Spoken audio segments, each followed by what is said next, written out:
Hi, I'm Amanda and welcome to this video about self-belief. Look, self-belief is an issue for just about everyone, from you to me to celebrities. Yes, all those people you admire for how courageous they are, they have issues with self-belief sometimes. It's a part of being human. And I'm here today sharing my top 4 tips from the practical to the metaphysical on how you can reclaim some self-belief and start being proud of who you are. But before we get started, I've got some food for thought. I also want to remind you to subscribe to my channel. I'm bringing you weekly inspired content like this here on YouTube and Instagram. All right, so my food for thought for this week is a question. What gets in between your ability to believe in ourselves? Do you see it? It's behind me. L-I-E.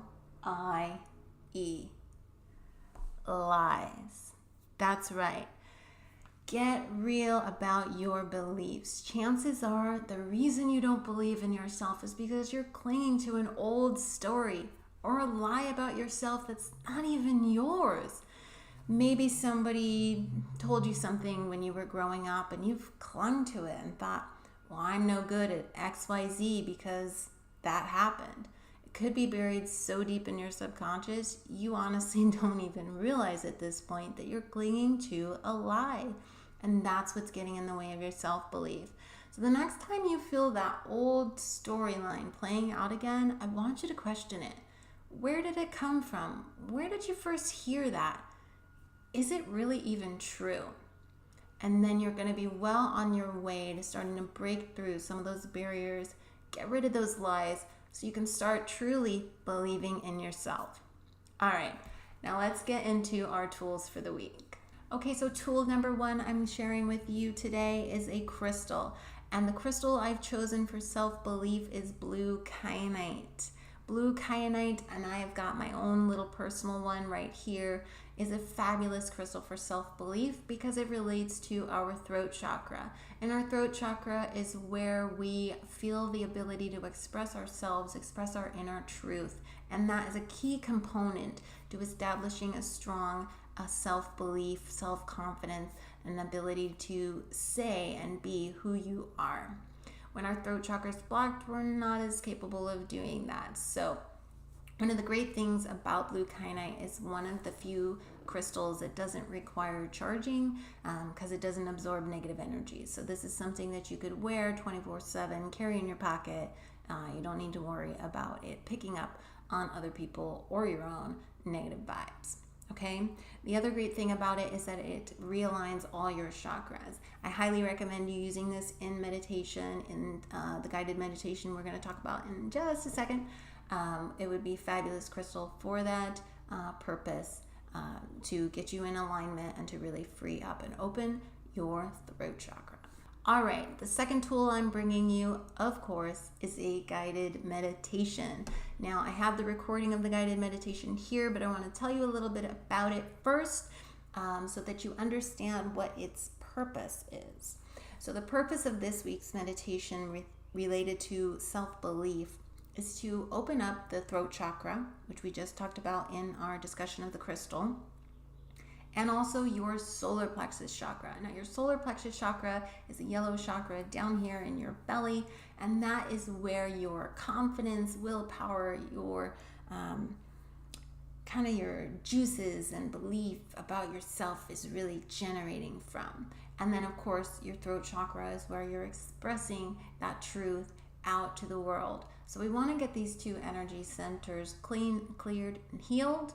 And then what we're going to do in this meditation is actually merge the two together into our heart center, loving on ourselves, kind of clearing out any doubts about our worthiness, our lovability, cleaning that out, loving on ourselves, and then being able to express that love and joy outwards freely to all the rest of the world. It's a fabulous meditation. I'm actually really excited about this one. So like I said, I'll link to it above if you want to check that out. Also at the end of this video, I'll have it recommend, so you can just click on it after you've heard all the rest of the tools, because I've got 2 more. Okay, so tool number 3 is a tarot card. Now, if you're not familiar with the tarot, I recommend that you take a second look at it, because the tarot is like the ultimate guide to being a human and the human soul journey. Now, there's archetypes and different things like that that kind of guide us. And so what I've done is I've chosen a tarot card that I think best represents what self-belief is all about, so that you can reflect on it and try to embody the energy of that particular card. Now, the card I've chosen for self-belief is the Knight of Swords. And the sword suit is all about expression, expressing our thoughts, expressing our words, communicating with other people, and seeing and standing in our truth. Now, the reason I picked the Knight rather than the King or a Queen, who are pretty settled into their energy, or the Page, which is a very kind of immature and youthful beginning energy, I chose the Knight because the Knight has this young, fired up, almost teenage-like energy, and I think that that is exactly what you need to boost your self-belief and self-confidence. This Knight of Swords, he doesn't give 2 shits what anybody else thinks. He's charging forward, he's got his sword of truth, and he is making his presence known. So what I want you to do is take a look at this card. If you already have tarot decks, you can certainly use those. And there's all kinds of different tarot decks. So you can find one whose artwork really communicates strongly to you. I highly recommend that. Or you can just Google Knight of Swords Tarot, find a picture like this one or similar, and meditate on it, reflect on it, journal on it. Could be a really good idea. And really see how you could embody that Knight of Swords energy more in your life and start to see a boost in your self-belief. All right, tool number 4 is a writing exercise. As a writer, I'm always going to be recommending writing exercise, but not just because of that, but because writing is very healing. Hence why you've probably kept a diary or journal since you were a kid, right? We need to be able to say what we need to say. And the writing exercise that I've designed for self-belief and self-confidence is what I call a self-love letter. But before you start thinking you know what I'm going to say, what I want you to do is get out 2 sheets of paper. On the first piece of paper, what I want you to do, not write a love letter, but write a hate letter. That's right, a hate letter to yourself. Now, this may sound harsh, but I promise you there's a point to all this. But in this letter, I want you to be totally forthcoming in all the doubts you have about yourself, all the things you don't like, the things that you think are terrible about you or that other people say. I want you to put it all out on paper where you can see it and make it visible, okay?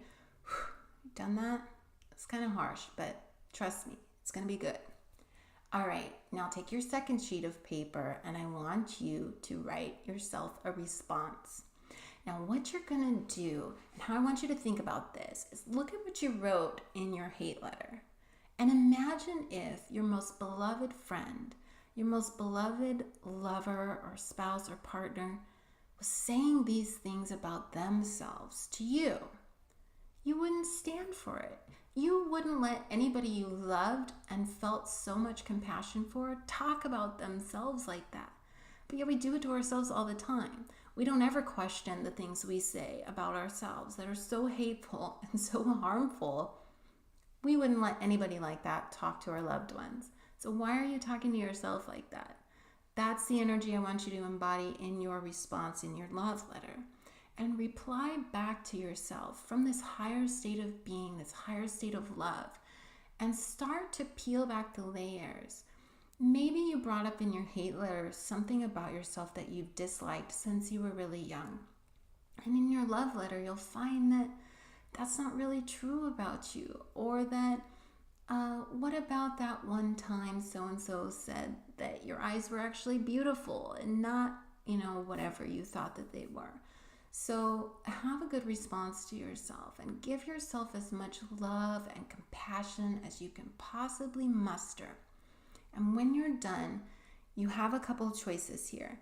I either want you to take your hate letter and on the next new moon, or even just right now, if you're ready to get rid of it, burn it safely, of course. Have some water nearby. Don't want to be responsible for anyone burning down their house, but you can let it go, kind of in a symbolic ritual way. The alternative is to keep it. I would say staple your love letter on top of that hate letter. And anytime that you're feeling that self-doubt creeping in again or feeling judging of yourself, take out that love letter and reread it. Look at your hate letter, peek at it. Are you playing some of those old lies over and over again? Is that what it is? Because if it is, then you really just need to be more compassionate to yourself and start questioning those things that you hold on to be true about you that aren't actually true about you. Thank you so much for watching this video about self-belief. Leave a comment for me below on which tool you are most excited to start using. And if you have your own suggestion, go ahead and leave that too. We're all here as part of the Awakened Creators community, trying to help inspire one another. And if you haven't yet, be sure to subscribe to my channel because I am bringing you more content like this every week here on YouTube and on Instagram. All right, continue changing the world with your joys, guys. I love you so much. Take care.